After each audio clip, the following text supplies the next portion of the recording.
Chers téléspectateurs de 14 TV Gabon, bonsoir, soyez les bienvenus pour ce flash d'information du lundi 23 septembre 2024 dans le magistère universel. Au cours de l'Angélus du dimanche 22 septembre 2024, depuis la fenêtre des appartements pontificaux, le Saint-Père a commenté l'évangile de Saint Marc au chapitre 9, versets 30 à 37. En invitant les fidèles à ne pas devenir des dominateurs mais des serviteurs, le pape François nous invite également à s'interroger. Sais-je reconnaître le visage de Jésus dans les petits?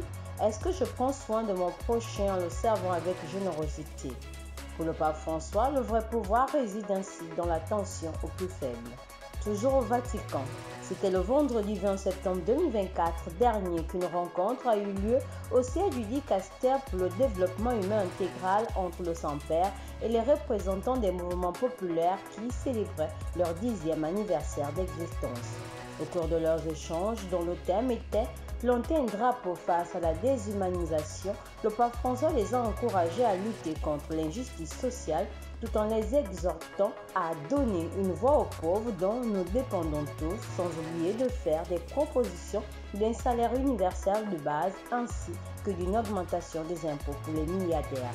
On note que la rencontre mondiale des mouvements populaires est un espace de fraternité entre organisations de base de 5 continents qui disposent d'une plateforme pour promouvoir la culture de la rencontre en faveur des 3 T, à savoir toi, terre et travail.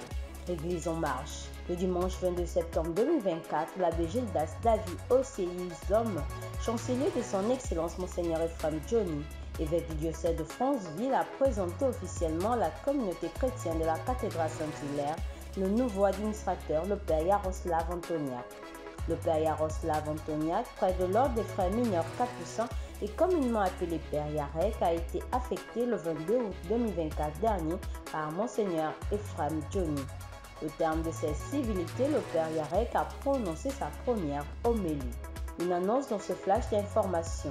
Dans le cadre de la célébration des 180 ans de la présence catholique au Gabon le dimanche 29 septembre 2024 prochain, les évêques nous invitent à célébrer de façon diocésaine et paroissiale cet anniversaire par des innovations propres à chaque communauté. Cet anniversaire est pour nous tous une occasion de rendre grâce à Dieu pour son œuvre de salut accomplie dans notre pays à travers l'Église depuis l'arrivée des premiers missionnaires le 29 septembre 1844 jusqu'à aujourd'hui. Chers téléspectateurs de 14 TV Gabon, c'est ainsi que s'achève votre flash d'information de ce lundi 23 septembre 2024. Nous vous remercions de l'avoir regardé. On marche vers les 200 ans de l'histoire de l'évangélisation de l'Église catholique au Gabon. Gardons la foi, l'espérance et la charité.